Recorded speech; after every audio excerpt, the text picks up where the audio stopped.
Булуттар үстүндөгү кызмат.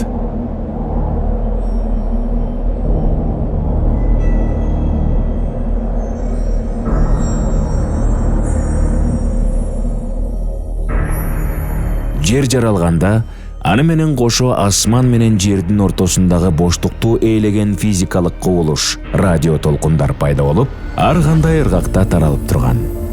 Талаа түздө, океанда, ал тургай бийик тоолордун мерчендүү жерлери менен өтүп, ашу ашкан толкундарды бир нукка буруп, аны пайдаланууну адам баласы ишке ашырган экен. Ошентип, алгач телеграфтык станциялар, анан радио, телевидение, космостук спутник байланыштары болуп отуруп, азыр интернетке келип жеттик. Ал эми алдыда адамзатты дагы кандай кереметтер күтүп турат болду экен. Кыргызстанда биринчи телеграфтык станция 1873 жылы Пишпекте иштеп баштаган. 1883 жылга Кыргыз жергесинде 11 телеграфтык станция пайда болуп, анда 46 адам иштеген. Көп өтпөй 1885 жылы Ош шаарында телеграфтык станция ачылган. Ошентип отуруп Токмок, Нарын, Пржевальск, Гүлчө, Жалал Абад балыкчы телеграфтык станциялары иштей баштаган. Бирок өтө жай өнүккөн байланыш тармагы коомчулукка анча тараган эмес. Ал эми радио байланыш 1934 жылдары түзүлүп, улам жылдар өткөн сайын телефон, телетайп байланышы жолго коюлуп, улуттук кадрлар даярдалып, анан телевидение үчүн радио релей орнотуу иши башталган. Фрунзедеги жана башка шаарлардагы өлкө аралык байланыш пункттары коомчулуктун талабына жооп берген. Улам барган сайын алыскы аралыктар жакындап, калк байланыш кызматына кызыккан. Бул жылдар байланыштын өнүгүү доорунун башталышы эле. 1950 жылдардын башында республикада бир учурда 120 телефондук каналды жана ак-кара түстөгү телевидениенин программаларын көрсөтүүчү алгачкы радио релейлик система түзүлгөн. Бул система Константин Ананьев баш болгон байланышчылардын демилгеси менен пайда болгон. Алар өз аракеттери менен Чүй өрөөнү менен Жалал Абад шаарын, Кыргыз жана Фергана тоо кыркалары аркылуу түз радио байланышка чыгуу мүмкүнчүлүгүнө жеткиришкен. Радио релейлик линиялардын курулуш иштери жана ишке киргизүү республикалык радио борбор тарабынан жүргүзүлгөн. Бул борбор азыркы радио релейлик магистралдарынын теле-көрсөтүү жана радио уктуруу боюнча республикалык өндүрүштүк бирикмесинин алгачкы негизи эле. 1958 жылы Фрунзе телевизиондук борбору ишке берилип, Кыргызстанда телевидениенин өнүгүү доору башталган. Көгүлтүр экран ал кезде коомчулук үчүн зор жаңылык эле. Элдин духу көтөрүлгөн. Алардын жашоосунда бир керемет жаңычылдык башталгандай сезим туулган. Бул кубанычты калкка тартуулаш үчүн легендарлуу байланышчы Константин Ананьев баш болгон анын шакирттери Александр Тропкин, Александр Аведов, Вил Төрөбаев жана Эмиль Бектенов деңиз деңгээлинен 4000 метр бийиктиктеги тоо ыркаларын, ашууларды басып өтүп, бүгүнкү күнгө чейин тынымсыз батыш, чыгыш, Фрунзе бийик тоолуу станцияларын негиздешкен. Бул станциялар республиканын ичин гана тейлебестен, кошуна мамлекеттерге чыгуу шарттары менен курулган. Биринчи улуттук кадрлар Вил Наджимудинович Төрөбаев жана Эмиль Зияшевич Бектенов катардагы инженер байланышчыдан республиканын байланыш министри деңгээлине чейин жетип, узак жылдар бою иштешти. Жүздөгөн улуттук кадрларды даярдашты. Биздин Кыргызстан территориясында Фергана өрөөнүндө почтовый телеграфтын контора болгон. Ошондо Кызылкыядан Чоңалайдан Иркиштамга чейин зым карагайын тартып аккан убагысында. Кийин ошол почтовый телеграфтын конторанын негизинде иштеп, биздин түндүк жака Ишкөлгө чейин ошол отрядтарга байланыштар түзгөн. Ошого кошула биздин республикада зым аркылуу сүйлөшүү байланыштар жүргөн. РПРМТР деп азыр атап атканыбыз бул Кыргызстандын байланышты артериясы болуп эсептелет. Бул уюм жетип, тармагы өзүп, кичинекей тармактан баштап чоң жеткизилсе, Кыргыз Телекомдун азыркы Кыргызстандын байланышынын негизи болбойт эле. Себеби бул мындайча эми салыштырсак болот, негизги жүктү көтөргөн, байланыштын тармагын өстүргөн отурусуш радио релейка болгон. Радио релейка жеткен жерге шаар аралык байланыш өнүккөн, шаар аралык байланыш өнүккөн жерге АТС-тер өнүккөн. АТС-тер курганда шаар аралык автоматикалар курулган. рынок экономикасы телекоммуникация чөйрөсүнө таасир берди. Бул жагдайды мамлекеттик жөнгө салуу зарылдыгы келип чыгып, республикада 1997 жылдан бери байланыш боюнча мамлекеттик агенттик ишмердигин баштаган. Мамлекеттик байланыш агенттиги байланыш тармагында Кыргыз Республикасынын мыйзамдарынын аткарылышына мамлекеттик көзөмөл жүргүзөт. Жабдууларга жана техникалык каражаттарга берилген сертификаттардын реестрин түзүп, каналдарды жана жыштык тилкелерин колдонуунун жалпы өлчөөлөрүн жүргүзүп, радио көзөмөлдөөнүн мамлекеттик системасын түзөт. 2012 жылы атайын анализ кылганбыз. Уюлдук байланыш кайсы жерге жетти, кайсы жерге бар, кайсы жерге жок деп. Ошол анализдин негизинде 182 айылга уюлдук байланыш керек эле экен. Ал эми алыска турган тоолуу айылдар, аяка оператордор өзү ышкыбал менен барбайт. Неге дегенде коммерческий непривлекательный зоналар деп коет экен.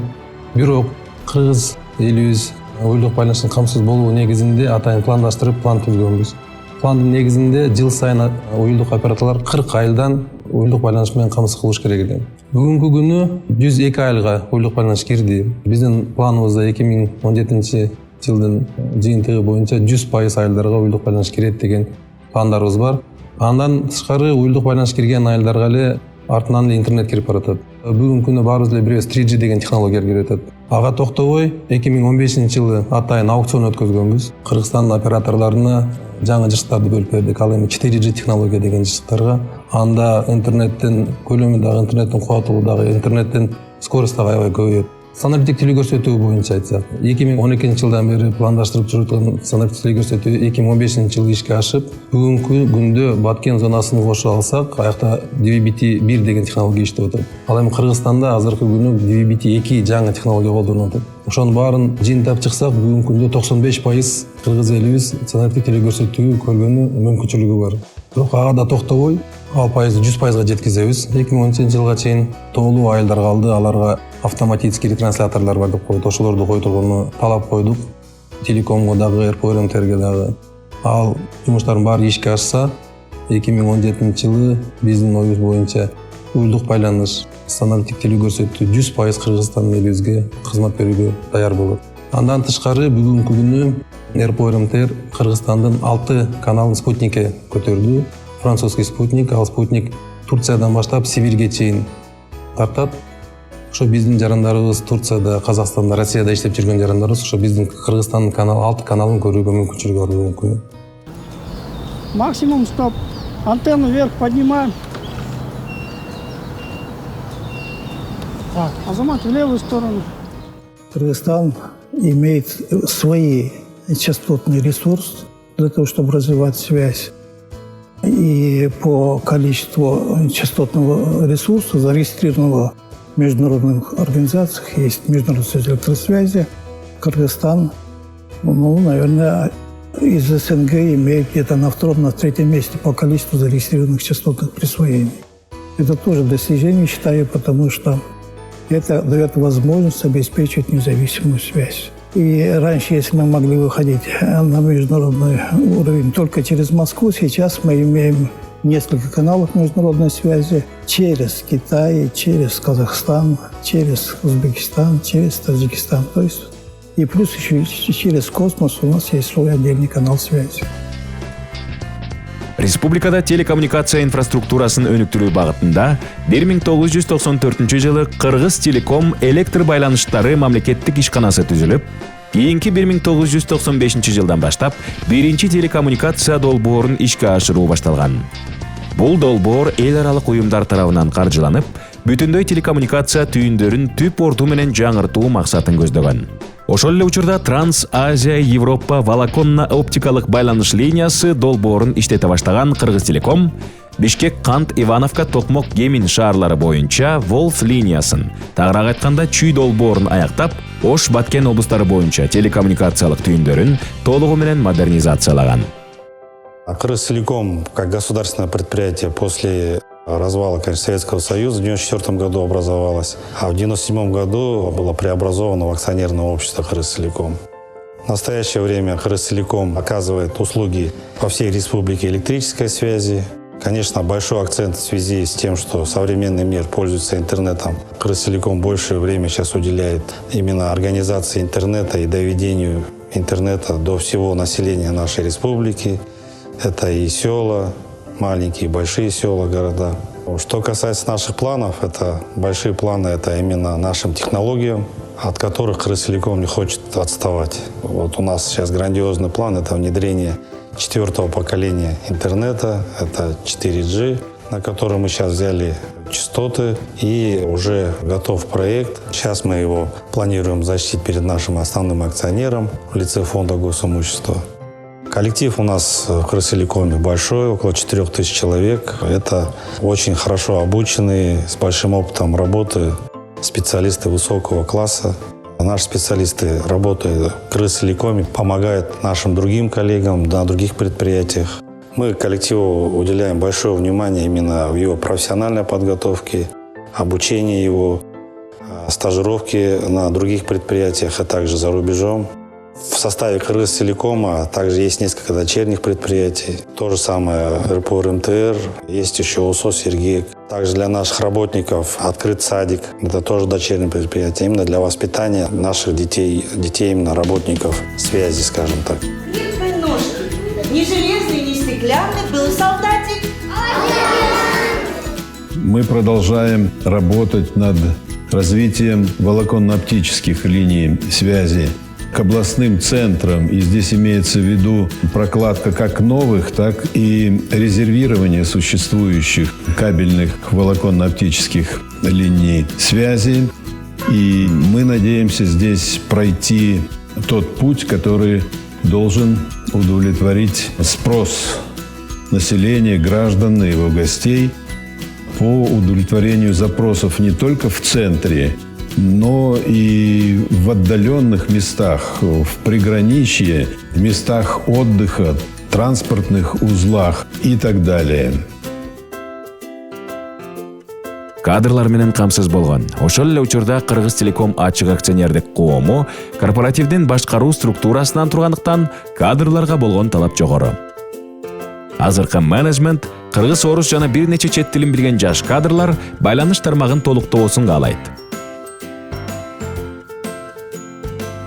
Уровень техники и технологий таков, что требуются специально обученные люди, требуются опытные специалисты, которые могли бы покорять вот те вершины технологических процессов, которые дает нам этот быстро меняющийся мир. И мы стараемся здесь поддержать специалистов существующих. Мы будем думать и делать практические шаги к тому, чтобы больше молодежи обучалось в лучших вузах и Кыргызстана, и наших партнеров по Европейскому экономическому, евроазиатскому сообществу.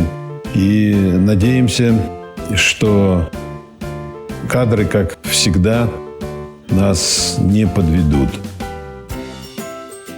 Кыргызтелеком на сегодняшний день в Волжской, Джалабадской, Баткенской областях предоставляет качественный высокоскоростной интернет, телефонию, даже телевидение через тот же старый кабель, который использовался в прошлом веке.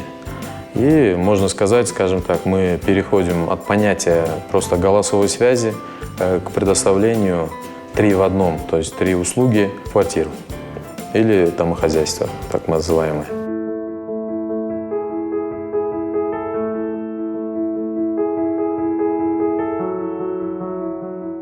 Бир кезде адамдар телефон, телевизор, телетайп байланыштарына гана канааттанса, азыр радио, телевидение, интернет массалык маалымат каражатына айланды. Байланыш деген түшүнүк ар тараптуу болуп, тереңдеп бара жатат. Барган сайын республикада операторлордун саны көбөйүүдө. Өткөн жылдан тартып өлкөнүн территориясынын 92%-ын санариптик телевидение камтыды. Бул заманбап көрүнүштөр деген менен телекоммуникациядагы жаңы агымдар коомдун өнүгүшүнө, адамдардын интеллектуалдык өсүшүнө түзүлгөн шарт. Байланыш кызматы азыр улуттук.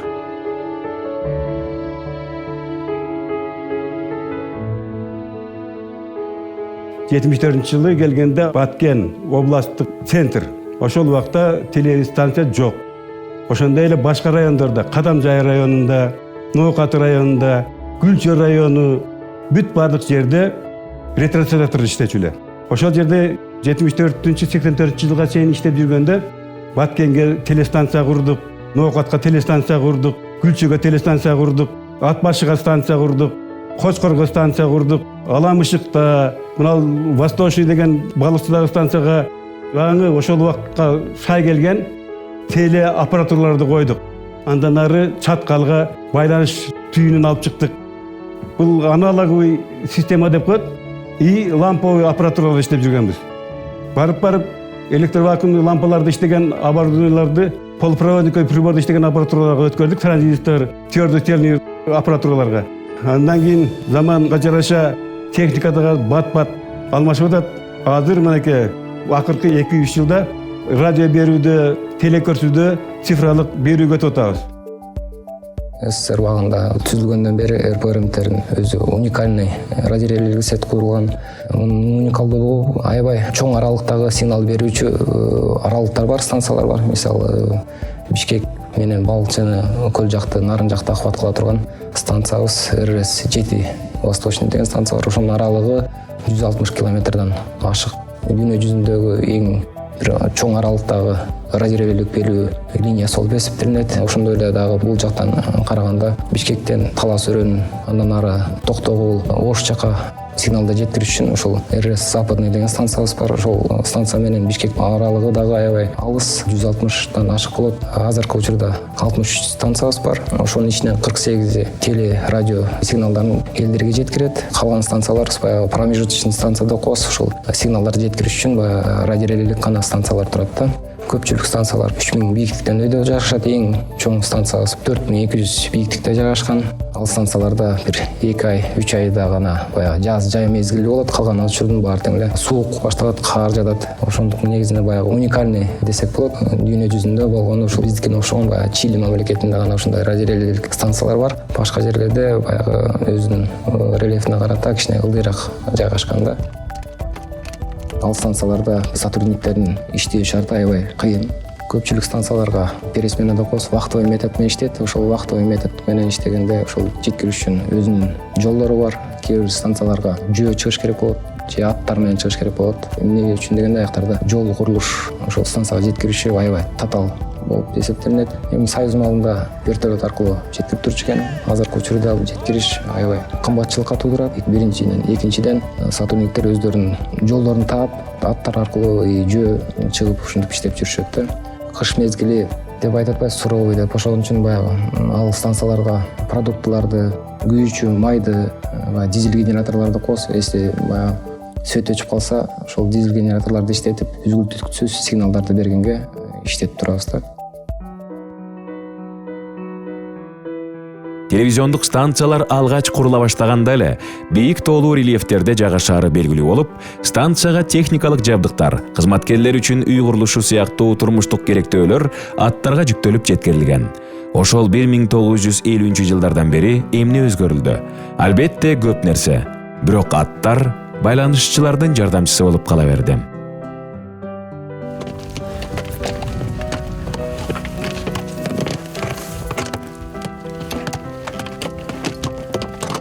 Основной şu пересмен болгондо кышында көбүрөөк кыйланабыз да. Бийиктиги 2 метрге чейин кар жаат да. Январь айындагы пересмен өтө оор болот. Биз ошо пересменден 3 күн мурда бир күн жол салып нерге чейин чыгып, кайра түшүп кетебиз. Снеге доступабыз бар да, путка аягыбызга такып чыгабыз. Экинчи күнү Ушела деген жерибиз бар. Ошо жерден өткөрүп кайра кетебиз. Үчүнчү күнүнөн кийин сменаны алып кийин жогору станцияга чыгып кетебиз. Себеби күн ысыгыча биз лавина кете турган жерден өтүп кетишибиз керек да жогору. Ошон үчүн 2 күн алдын жол салып коебуз да биз минерге. Радиорелейлик станциялар электр энергиясын кубаттуулугуна жараша пайдаланышат. Эгер электр энергиясында өзгүлтүк болуп же ар кандай кырдаал түзүлсө, анда резервдик дизелдик подстанцияларга өтүп кете беришет. Мына ушул шарттардын бардыгын түзүү үчүн тынымсыз камбыл иштер жүрөт. Бийик тоонун шартында электр зым карагайларын орноштуруу, линия тартуу, же керектүү жабдыктар менен байланышчыларды камсыз кылуу, ремонт иштерин жүргүзүү, жай айларында канчалык натыйжалуу жүргүзүлсө, анда кыш мезгили тынч өтөрүн бул тармактагылар жакшы түшүнүшөт.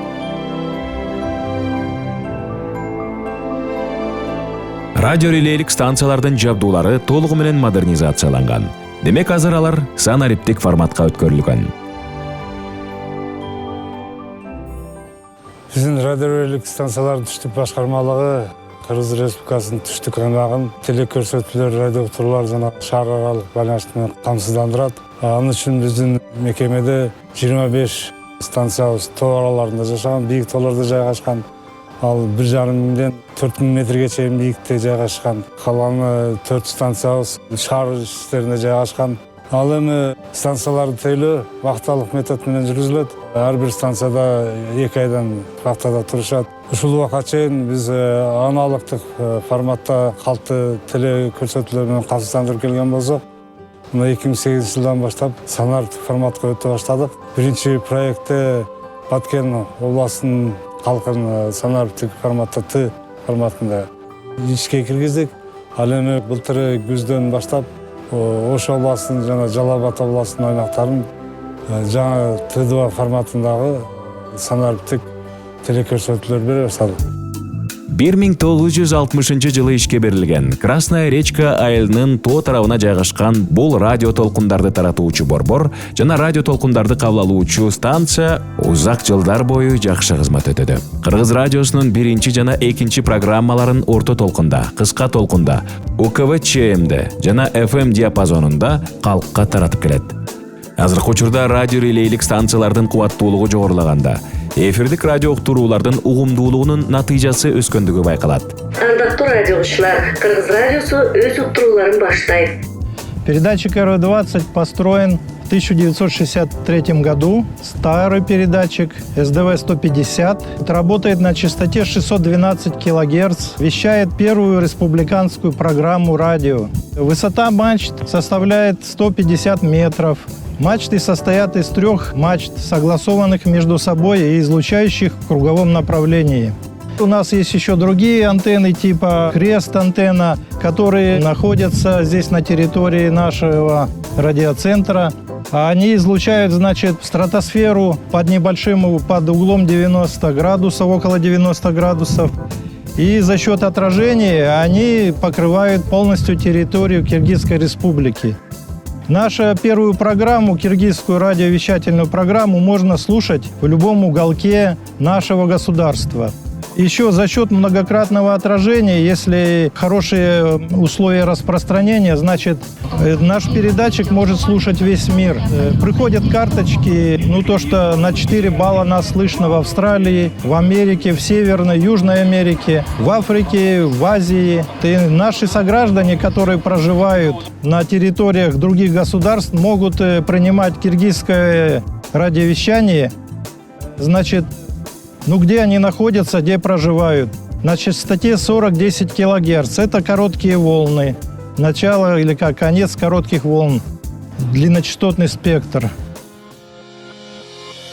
Спутниктен толкундарды кабыл алуу станциясы Аламдин районунун Каражыгач айылына жакын жайгашкан. Бул станция 1967 жылы түптөлгөн. 1980 жылдары жерге жайгашкан спутниктен кабыл алуу өтө белгилүү система эле. Спутник байланышы деген аталыш 1998 жылдан тартып өзүн актаган. Бүгүнкү күндө Япония, Кытай, Индия, Иран, Израиль жана Европа өлкөлөрү менен түз байланыш түзүү мүмкүнчүлүгү бар. Это здание построено в 1996 году. Стандарта для приема данных и передачи данных с зарубежными странами, такие как Япония, Китай, Германия, Россия, Белоруссия и другие страны. Использовалась антенна диаметром 16,4 метра. В данный момент станция выключена. Используется сейчас для приема IP-телевидения со спутника на прием. Используют антенны меньшего диаметра до 4 метров. Используют 5 антенн. И программы контролируются, управляются приемниками по IP-технологии через данные мониторы. Контроль и управление идет на компьютерах. Выбирается каждая программа, каждый приемник можно поконтролировать с комнаты контроля. Радио релейлик магистралдарынын телекөрсөтүү жана радио боюнча республикалык өндүрүштүк бирикмесинин эң негизги өнөктөшү Коомдук телерадио корпорациясы. Бул эки чоң мекеменин тарыхы менен басып өткөн жолунда мүнөздүү көрүнүштөр арбан. Бул КТРК менен РПО РМТР же болсо башка телевидение, телерадио компаниялар менен РПО РМТР бул үзгүлтүксүз бири-бири менен кызматташып келген эки чоң мекеме. Бири-бирисиз булар иш алып бара албайт деп ойлойм да. Эми биз болсо эгерде телевизордун ичиндегинин бүт баарын биз даярдап атсак, ошол жерде эмнени көрсөтүш керек, эмнени сүйлөш керек, кандай болуш керек деп атсак, ал эми ошол эки сүрөттү үндү ар бирге жеткирген ошол акционердик коом болуп эсептелинет да. Транспорт коммуникация министрлиги менен бирге болгон компанияда булардын чоң алдында максаттары турат. Бул Кыргыз Республикасында сыналганы теле берүүнү санариптке көтөрүү. Өтө маанилүү, жооптуу иш. Бул санариптке өтүү процесси дүйнө жүзү боюнча болуп келатат. Эл аралык коомчулуктун алдында алган милдеттенмелерине жараша Кыргызстан өз убактысынан калбай баратат деп мен жоопкерчиликтүү айтып кете алам. Жакын арада эле ошо Талас өрөөнүндө барып, ошол жерде үйлөрдү карап көрдүк. Көбү санариптке өтүп, сапаттуу теле берүү көрүп аткан учуру. Ушунун баары ошо РПО РМТРдин эмгеги, ошол жерде отурган кызматкерлердин эмгеги. Себеп дегенде булар тоо ташка чыгышып, ошол жерге сигнал берүүчү, таркатуучу жабдыктарды орнотуп, алардын сакталышын карап келет да. Ошондуктан мен айтып кетет элем, биз ушундай өзүбүздүн өнөктөшүбүз барына абдан кубанычтабыз. Булардын ишине дагы көп ийгиликтерди, жакшылыктарды каалап кетмекчибиз. Кыргыз Республикасынын коомдук телерадио берүү корпорациясы ыраазычылыкка ачык акционердик коомунун радио реле магистралдарын телекөрсөтүү радио уктуруу боюнча республикалык өндүрүштүк бирикмесинин Ош цех башчысы Маматов Доорон Момунович сыйлансын деп Элим Майрамбековичтин колу менен көрүп алды.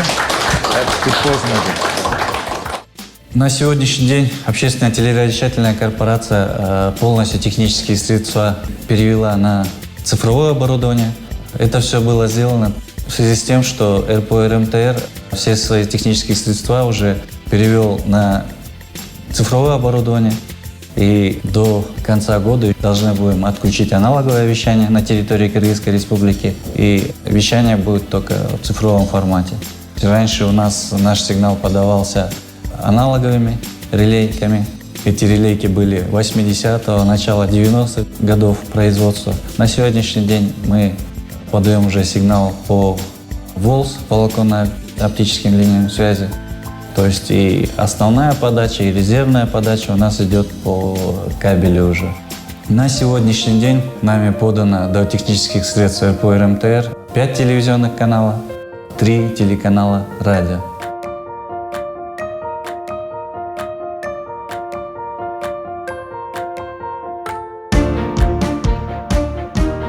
Республикада байланыш тармагы күн сайын өсүп, жаңыланып бара жатканын көрүп турабыз. Ошол тармакта иштеген миңдеген биздин замандаштар жылдын 4 мезгилинде тыным албай эмгектенишет. Анткени адамдар байланыш кызматын тынымсыз пайдаланууга өтүштү. Барган сайын байланыш кызматына болгон талап да жогору болуп баратат. Мына ошол талап байланыш кызматкерлерин улам жаңы бийиктиктерге умтултат деп ойлойбуз.